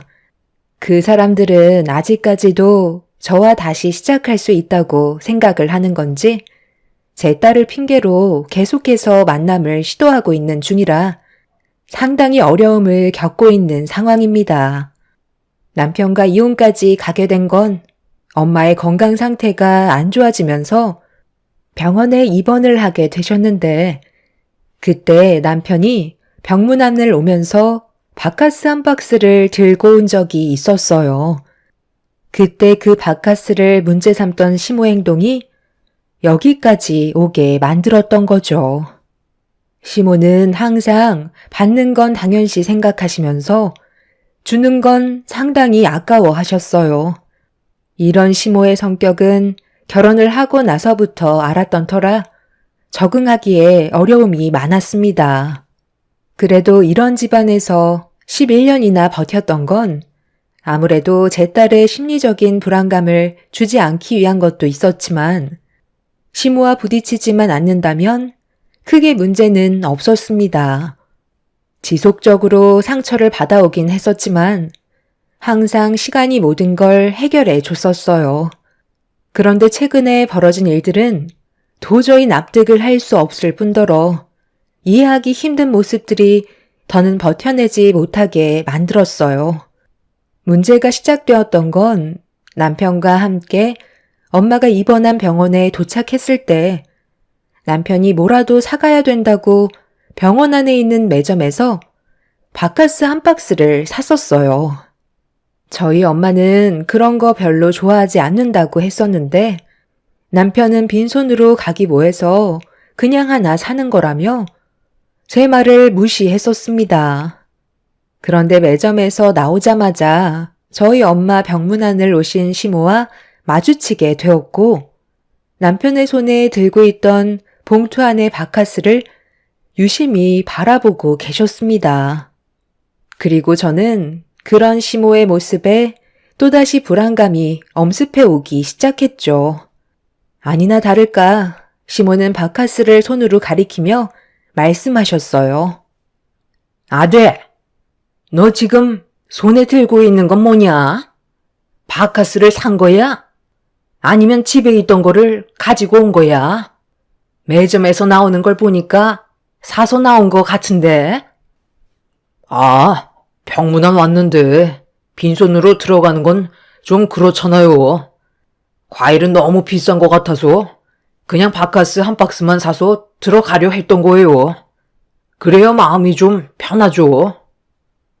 제가 안 사도 된다고 몇 번이나 얘기했었는데 이 사람이 그냥 들어가는 게 마음에 좀 걸렸었나 봐요. 제가 이것저것 사놨다고 했는데도 마음이 불편한가 봐요. 그래서 너는 내 아들이 바카스를 사는데도 뒤에서 가만히 보고만 있었던 거니? 차라리 안 들고 가는 게 낫지. 바카스 한 박스가 뭐야? 이렇게 쓸데없는 곳에 돈을 써야 되겠어? 이런 건 네가 뒤에서 제지를 해야 맞는 거 아니니? 이러니까 내가 잔소리를 안 할 수가 없는 거다. 매점에 사람도 많고 시간도 없는데 그걸 또 언제 환불하고 있어? 저녁에 나한테 바카스 값 계좌이체 해라. 내가 이 나이 먹고 이런 거 하나까지 전부 신경 쓰는 게 얼마나 머리 아픈 줄 알아? 저희 엄마 병문안을 오신 시모는 남편 손에 들려있던 바카스를 보고 많은 사람들이 보는 앞에서 저에게 큰 소리치며 화를 내고 계셨어요. 바카스를 산 건 남편인데 왜 제가 욕을 얻어먹어야 하는지 이해할 수 없었지만 시모가 남편이 산 바카스 값을 본인의 계좌로 이체하라는 말은 더 이해할 수가 없었어요. 그렇게 한마디 하시고 먼저 저희 엄마 병실로 들어가신 시모를 뒤따라 들어갔는데 병원에 누워 계신 엄마가 문을 열고 들어온 시모를 보시곤 힘겹게 몸을 일으켜 자리에 앉으셨어요. 어색한 미소로 시모에게 인사를 건넸지만 받아주지 않으시곤 의자 하나를 끌고 와 기분이 안 좋다는 걸 온몸으로 표현하면서 털썩 앉으셨어요. 순식간에 가라앉아버린 분위기 때문에 병실라는 정적이 흐르기 시작했어요. 엄마의 몸을 이리저리 살피던 시모의 한마디는 충격이었죠. 사돈 때문에 내 아들이 지금 마음에도 없는 돈을 쓴 거 알아요? 아들, 들고 있는 거 가지고 와봐라. 남의 부모한테 내 아들이 힘들게 벌은 돈을 써야 한다는 게 얼마나 화가 나는지 아세요? 사돈께서 입원만 안 하셨었어도 내 아들이 쓸데없이 바카스 같은 건 사지 않았겠죠? 아까 내 아들이 그렇습니다. 빈손으로 들어오긴 뭐해서 예의상 손에 뭐라도 하나 들고 가야 자기 마음이 편할 것 같다고 하대요. 왜 이런 불편한 일들을 만드냐는 거예요. 대충 훑어보니 그게 문제 있는 것 같지도 않구만. 요즘엔 갑상선암은 암 취급도 안 해주는데 온 동네 암 걸렸다고 떠들어대면 되겠어요? 그냥 조용히 치료받고 나오시면 되는걸. 일을 꼭 만들어서 사람 귀찮게 오고 가게 만들어야 속이 후련하세요?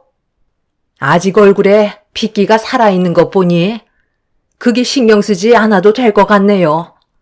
아들, 대충 얼굴 뺐으니까 나랑 저녁이나 먹으러 나가자.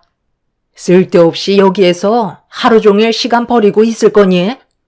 지금 엄마랑 얼굴 같이 비쳤으면 됐잖아. 어차피 너도 마음에도 없는 거 억지로 병원에 끌려왔을 텐데 여기에서 시간 버리지 말고 나가서 배나 채우도록 하자. 어차피 너는 여기서 할 것도 없잖아. 지금 환자인 저희 엄마 앞에서 뭐라고 하신 거예요? 갑상선암이 요즘에는 아무것도 아니라고요? 어머님이 멀쩡하시면 그런 막말해도 된다는 거예요? 당신은 갑자기 왜 우리 엄마한테 화를 내고 그래? 틀린 말씀 하신 것도 아니신데 어른한테 얼굴 붉히면서 얘기하면 되겠어? 전부 다 맞는 말만 하신 거잖아. 당신이 병원에 온다는데 내가 안 오면 뭐라고 생각하시겠어? 그런데 막상 와도 나는 할 게 없는 건 엄마 말이 맞는 거잖아. 여기에 있는 게 오히려 방해만 될 뿐이라고. 엄마랑 나는 저녁 먹고 바로 집으로 들어갈 테니까 아까 매점에서 우리 엄마가 한 얘기 잊지 말고 계좌로 8,000원 보내면 될 거야.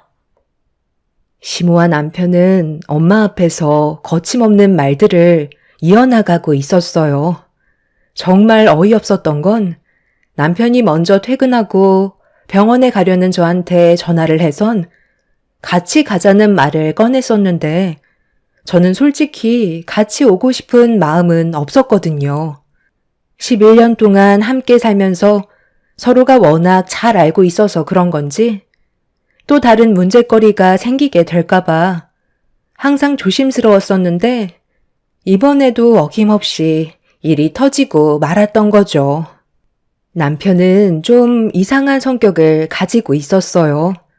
제 앞에서는 분위기를 잘 맞춰주는 것 같다가도 시모만 오면 언제 그랬냐는 듯 저는 남보다 못한 존재가 되어버리고 말죠. 무조건 시모의 말만 듣고 동의하는 모습들이 저를 너무 괴롭게 만들었습니다. 남편과 함께 살면서 이런 점이 제일 마음에 안 들었지만 워낙 자주 있었던 일들이라 그러려니 하고 넘어갔었는데 엄마가 멀쩡한 몸으로 병원에 입원하신 것도 아니시고 갑상선 암으로 항암 치료를 받고 계시는데 면전 앞에서 별것도 아닌 암 가지고 엄살 부린다는 시모의 말은 저를 너무 화가 나게 만들었어요. 그런 모습들에 너무 큰 실망과 서운함을 감추지 못했던 저는 안 좋은 감정을 표출하게 되었지만 남편과 시모는 그런 저를 무시하면서 병실 밖으로 나가 버렸습니다. 엄마도 시모와 남편의 태도에 당황스러우셨는지 얼굴 표정이 굳어지시길래 너무 죄송스러웠었어요.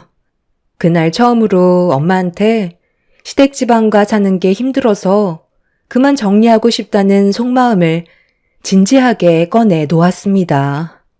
제가 괴로워하는 모습을 묵묵히 바라보시던 엄마도 걱정이 많으셨는지 힘들면 서로 갈라서는 것도 방법이라며 날이 가면 갈수록 안 좋아지는 관계를 옆에서 지켜보는 것도 힘들다고 좋은 관계로 만들어갈 수 없을 것 같으면 하루라도 빨리 정리하는 게 좋을 것 같다는 의견을 주셨어요. 그날 엄마와 한참 동안 진지한 대화를 나눈 끝에 이혼을 결정하게 되었죠. 그렇게 집으로 돌아온 저는 남편을 기다렸고 시모와 즐거운 저녁 식사를 했는지 남편의 얼굴은 상당히 밝아져 있는 모습을 보여주고 있었죠. 어머님이랑 단둘이 저녁 먹어서 기분이 상당히 좋았나 봐. 당신이랑 진지하게 할 말이 있으니까 여기 좀 앉아봐. 그동안 정말 많이 고민했었는데 오늘 일로 확실하게 알 수 있겠더라고. 당신이랑은 앞으로 함께 사는 건 어려울 것 같아. 내 인생을 당신한테 더 이상 맡기지 못할 것 같아. 어떻게 엄마 앞에서 그런 말을 아무렇지도 않게 꺼낼 수 있어? 아무리 개념이 없다 해도 단순한 병도 아니고 암 때문에 항암 치료 받고 계시는데 상처되는 말들을 아무렇지도 않게 꺼내는 게 맞는다고 생각해? 어머님이 그런 성격을 가지고 있으니까 당신이 뭘 보고 배웠는지 안 봐도 알 수 있지.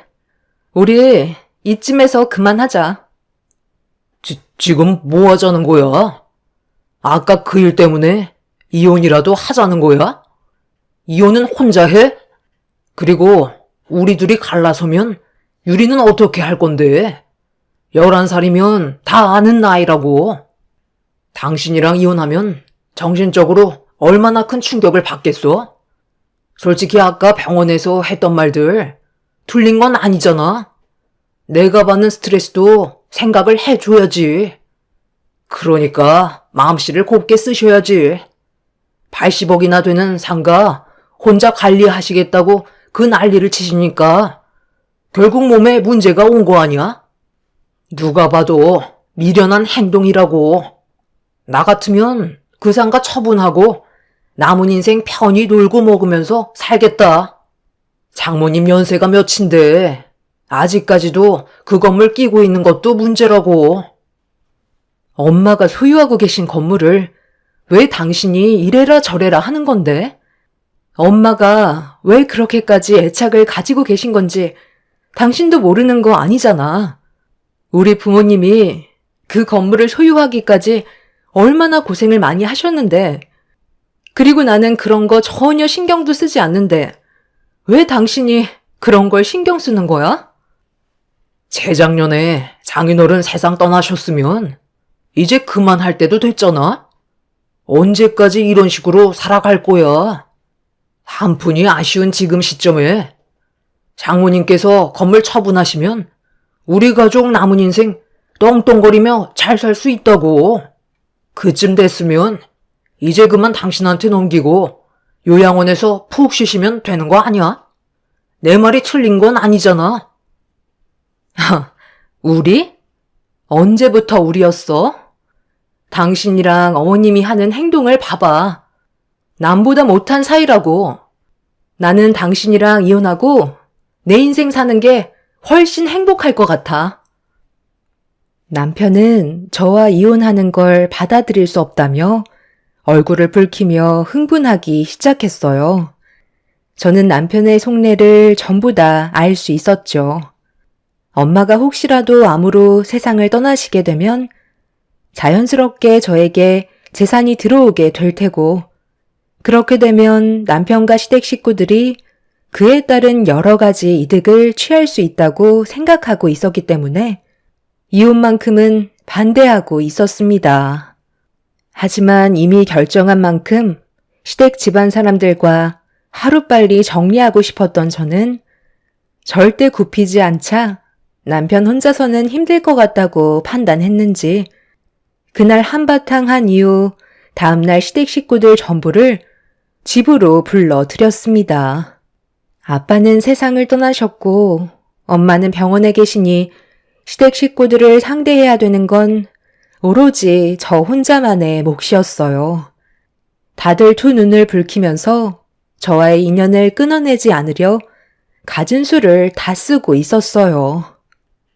이제 와서 이런다고 달라질 거 없다는 거 잘 아실 텐데요. 이 사람과 둘만의 문제인데 이렇게까지 몰려오실 필요 있으세요? 이런 분위기에서 저는 더 이상 할 말이 없을 것 같네요. 먼저 자리에서 일어나 보도록 할게요. 뭐든지 어머님 뜻대로 되지 않는다고 사람 마음에 상처 주는 행동은 잘못된 거예요. 오죽 답답했으면 그랬겠니? 지금 너희들이 어떻게 살고 있어? 서로 맞벌이 하면서 입에 풀칠 겨우 하고 있는데 도대체 왜 그 상가를 처분하지 않는 거야? 병원에 있으면서 오늘 내일 하고 계시는 사돈이 아직까지 이 세상에 미련이 남았다니? 이참에 그냥 너한테 상가 증여하면 되는 거 아니야? 그래야 우리도 덕 좀 보면서 살 수 있잖아. 언제까지 지질이 궁상처럼 살 건데? 상가 시세가 80억이라며. 딸랑 건물 하나 가지고 있는 거 처분을 하던지 아니면 너한테 넘겨주든지 해야 그 건물을 국을 끓여 먹던 밥을 해 먹던 하지 않겠어? 너무 짜게 구니까 나도 똑같이 행동하고 있는 것뿐이라고. 돈이 많으면 뭐해? 사람이 베풀 줄 알아야지. 지금까지 우리한테 뭘 해준 게 있기라도 한 줄 알아? 한 번뿐인 인생 왜 이렇게 어렵게 살고 있는지 모르겠다. 그래서 병원에 갔을 때 너무 한심해 보여서 한마디 했던 것뿐이다. 애초에 우리가 원하는 대로 상가 건물 처분하던지 너한테 증여해 줬으면 이런 일도 없었겠지. 나도 사돈한테 너무 서운해서 그런 거다. 이혼이 쉬운 문제도 아닌데 그렇게 극단적으로 분위기를 몰아가야 되겠어? 좋게 해결할 수 있는 방법은 얼마든지 있다고. 그래요. 사람은 누구나 배부르게 살고 싶은 거잖아요. 저희도 마찬가지예요. 새언니 덕 좀 보면서 살고 싶은데 그게 잘 안 되니까 불만들이 터져 나오는 거라고요.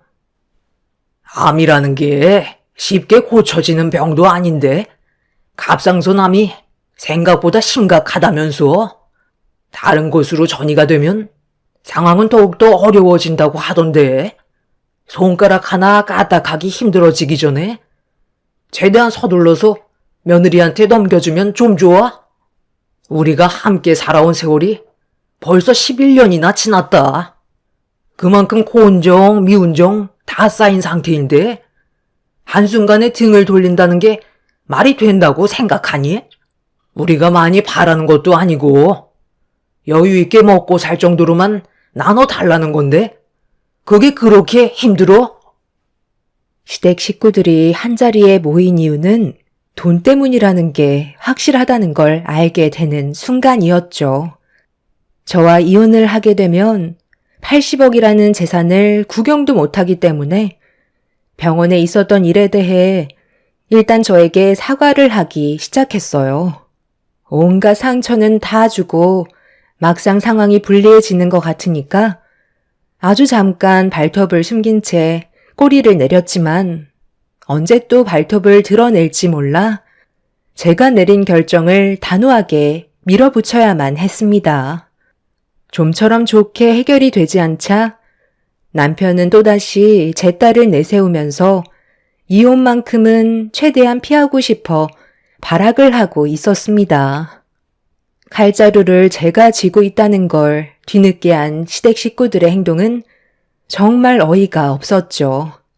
그런데 사람의 본성은 바뀌지 않는다고 제가 끝까지 고집을 꺾지 않고 이혼 의사를 밝히자 시모가 참고 있던 불만의 감정을 강하게 터뜨리고 말았습니다. 너 그렇게 이혼하고 싶으면 원하는 대로 해줄 테니까 유리는 놔두고 혼자 나가라. 내가 손녀까지 너한테 뺏길 것 같아? 원하는 대로 절대 해줄 수 없으니까 이혼할 거면 너 혼자 나가라는 거야. 혼자만 다 가지고 가면 우리는 11년 동안 아무것도 얻은 게 없는 거잖아. 손녀라도 데리고 있어야 인생을 허비했다는 생각을 안 하게 되지. 네가 모든 걸 다 가져가면 우리 인생 누가 책임져 줄 거니? 아이 문제 때문에 이혼을 하려 해도 상당히 오래 걸린다는 거 알고 있지? 아주 진이 빠질 정도로 물고 늘어질 테니까 해볼 테면 어디 한번 해봐라. 나는 네가 원하는 방향대로 끌려다니지 않을 거다. 얘가 이젠 아주 개념까지 상실했네. 제 배 아파 낳은 자식이니까 데려간다는 건 당연한 건데 그걸 왜 어머님이 결정을 하시려는 거죠? 불만이 있으시면 법정에서 항의하시면 되잖아요. 저는 무조건 제 딸 유리는 데리고 갈 겁니다. 그러니 더는 구차하게 이러지 마시고 서로 갈 길 가는 게 좋을 것 같은데요. 사람 앞에서 치사하게 오만정 다 떨어지게 행동하셔놓고 어머님이 이러신다고 해서 달라질 건 아무것도 없어요. 제가 절대로 의사를 꺾지 않고 자리에서 일어나 더 이상 대화할 필요 없을 것 같다며 아이를 데리고 방으로 들어가 버리자 남편과 시댁 식구들은 더욱더 강하게 난리를 치며 방문을 발로 걷어차기까지 했어요. 그렇게 한참 동안 집에서 죽치고 있던 시댁 식구들은 제 결정에 변화가 없다는 걸 판단했는지 더 이상 난리를 치지 않고 집에서 나갔습니다. 남편도 시댁 식구들을 따라 나갔죠. 그리고 그날 남편은 집에 들어오지 않았네요. 자기들끼리 또 다른 계획을 세우고 있었겠지만 저는 절대 흔들리지 않을 거라 확신하고 있었죠. 그런데 남편이 전혀 예상하지 못한 방법으로 저를 당황스럽게 만들었어요. 결국 이혼을 하지 않겠다는 결정을 내릴 수밖에 없었습니다. 퇴근을 하고 제 딸 유리를 데리고 엄마가 입원해 계신 병원을 가려고 했는데 유리를 아무리 기다려도 학원에서 시간 맞춰 나오지 않고 있더라고요. 좀 늦게 끝나는 날도 있었기 때문에 30분 정도를 더 기다렸었는데 학원 친구들은 이미 전부 다 집으로 돌아간 것 같아 건물 안으로 들어가 유리를 찾았는데 때마침 나오신 원장님과 마주치게 되면서 유리가 아직 공부 중이냐고 물어보자 충격적인 말을 듣고 말았어요. 그동안 단 한 번도 제 딸을 학원에서 데리러 온 적이 없었던 남편이 데리고 갔다며 한참 전에 같이 나갔다는 말을 듣게 되었죠. 남편이 또 다른 무언가를 계획하고 있는 것 같아 당황스러웠던 저는 급하게 학원을 빠져나오면서 남편한테 전화를 걸었어요. 역시나 기다렸다는 듯 전화를 받더라고요. 지금 뭐 하는 짓이야? 나한테 단 한마디 연락도 없이 유리를 데려가면 어쩌자는 거야? 지금 어디야? 당신이 일부러 이런다는 거 내가 모를 줄 알아? 그러니까 어제 좋게 얘기했을 때 잘 알아들었어야지. 내가 원하는 답을 얻을 때까지 절대 당신 앞에 나타나지 않을 테니까 순순히 내 말 듣는 게 좋을 거야. 전화를 끊는 순간 이혼은 없었던 일로 하면 좋겠어. 만에 하나 다른 생각을 가지거나 쓸데없는 행동을 취한다면 유리는 당신 앞에 영영 나타나지 않을 거야. 아빠가 자식을 데리고 있는 건데 문제될 건 하나 없잖아. 어떻게 할래? 당신 딸 평생 얼굴 못 보게 해줄까? 아니면 남은 인생 조용히 살아갈래? 지금 당장 선택해. 허튼 생각하는 순간 난 유리랑 해외로 날라버릴 거야. 당신한테는 고민할 시간을 주면 안 돼. 워낙 잡생각을 많이 하는 사람이라 나중에도 쓸데없는 일을 저지를지도 모르거든. 그리고 하나 더 말하자면 오늘 병원에 가서 장모님 상가 건물 당신한테 넘겨달라고 확실하게 얘기해줬으면 좋겠어. 그렇게 상가가 증여가 됐다는 서류를 보여준다면 그때 유리를 보여주도록 할게. 자식이 우선이지 돈이 우선은 아니잖아. 어떻게 할 거야? 내가 원하는 대로 움직일 거야? 시간은 많지 않다는 걸 알고는 있지? 남편의 말에 엄청난 충격을 받은 저는 머릿속이 하얗게 변하고 말았어요. 남편은 항상 생각지도 못한 일들을 저지르는 성격을 가지고 있어서 만약 제가 남편의 조건을 받아들이지 않는다면 어떤 일들이 벌어지게 될지 그건 저도 알 수 없었습니다. 딸의 안전이 우선이라 판단하게 되면서 고민할 것도 없이 남편의 조건을 수락할 수밖에 없었어요. 그렇게 저는 엄마가 입원해 계신 병원으로 달려가 남편과 일어난 문제들에 대해 전부 다 털어놓았고 제 말을 진지하게 듣고 계셨던 엄마는 가지고 계신 상가 건물을 저에게 증여해 주겠다는 말을 꺼내셨어요. 엄마는 더 이상 건물을 관리할 수 있을 정도로 건강 상태가 좋지 않아 원래 조만간 저에게 증여하려고 계획을 가지고 계셨고 남편과의 상황들이 심각하게 흘러간다는 걸 알곤 더는 고민조차 하지 않으셨어요. 어차피 제 명의로 되는 거기 때문에 크게 문제될 것 같아 보이진 않았죠. 시댁 집안 식구들은 나중에 자기들에게 무언가라도 떨어질까봐 상가 건물의 소유권을 저에게 돌리는 것까지 생각을 한 것 같은데 제 딸만 돌아온다면 그때는 바로 법적으로 소송 준비를 하려고 계획을 하고 있었습니다. 결국 저는 엄마한테 상가 건물을 증여받게 되었고 남편도 자기가 원하는 대로 이루어졌다고 생각했는지 딸과 함께 아무렇지도 않게 집으로 들어왔어요. 저를 너무 힘들게 만들었던 남편에 대한 분노가 얼굴을 향해 날아가면서 뺨에 손을 올려 붙였습니다. 딸은 별일 없었다면서 흥분한 저를 말리고 있었지만 남편의 생각 없는 행동들이 결국 제 눈에서 눈물을 흘리게 만들었어요. 서로 사랑해서 만난 사이였는데 11년의 세월 동안 저는 단 한 번도 사랑을 받아본 적도 없었고 남편은 저에게 많은 실망만 안겨주고 있었죠. 크게 바라는 거 없이 서로 웃으면서 행복한 가정을 꾸리는 걸 원했었는데 남편은 그런 사소한 것조차 저를 충족시켜주지 못했었어요. 자기도 뺨 정도는 예상하고 있었는지 아무렇지도 않게 들어와서는 아무 말도 하지 않고 방으로 들어가 버렸습니다.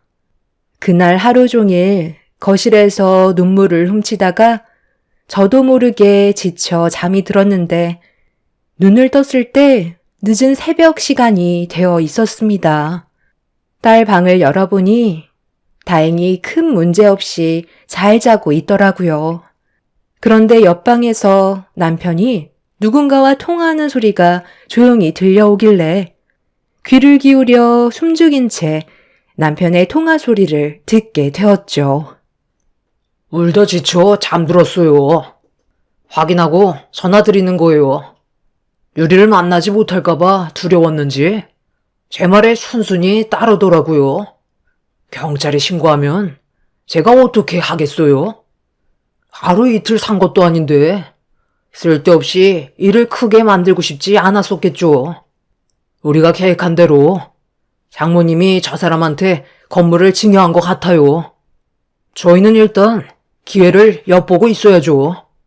너무 급하게 일 처리를 진행하면 저희가 의심받게 된다고요.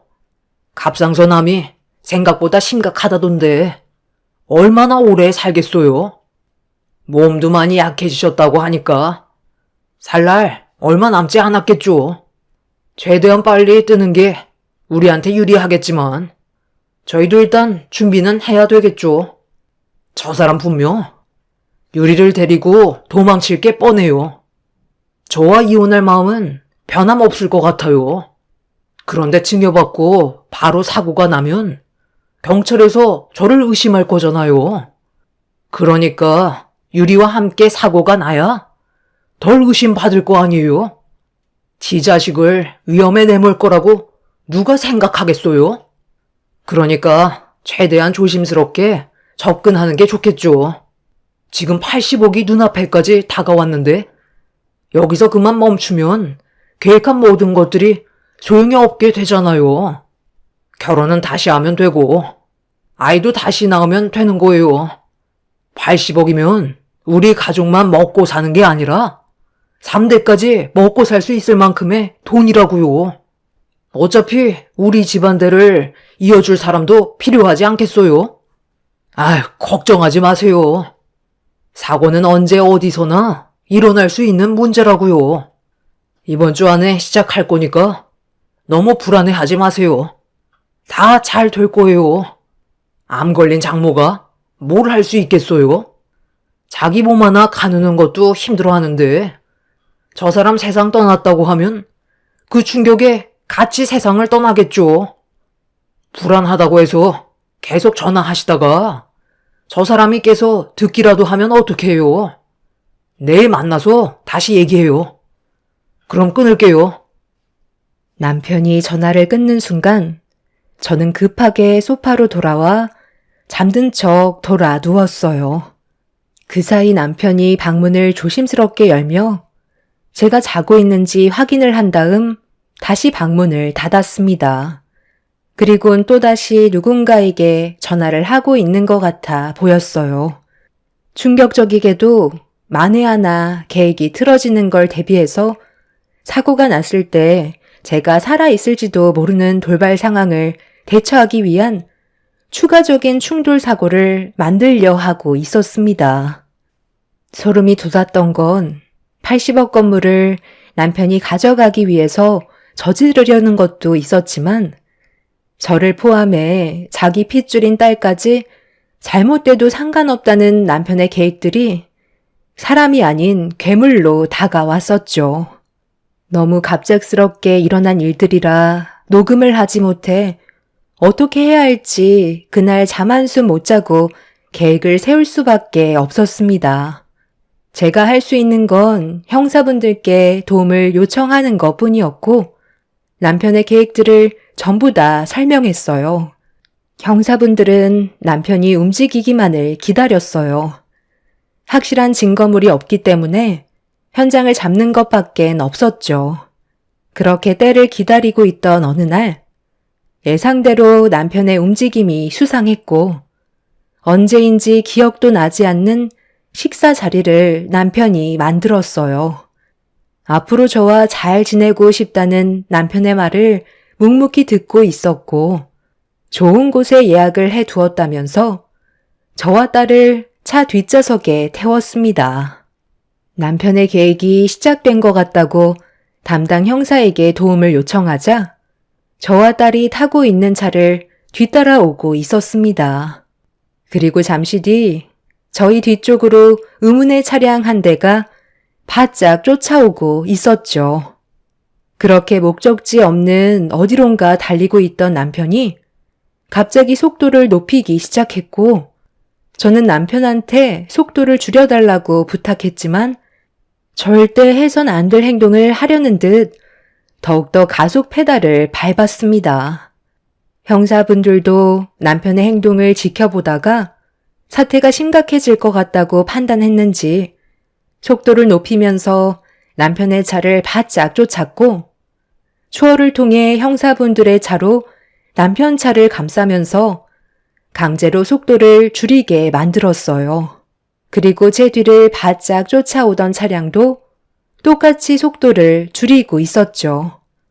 그런데 뒤에 쫓아오던 차량이 눈치를 챘는지 핸들을 돌리려 하는 순간 형사분들이 의문의 차량과 충돌을 했고, 남편이 당황스러워하자 저는 멈춰선 차량 안에서 딸과 함께 급하게 빠져나왔습니다.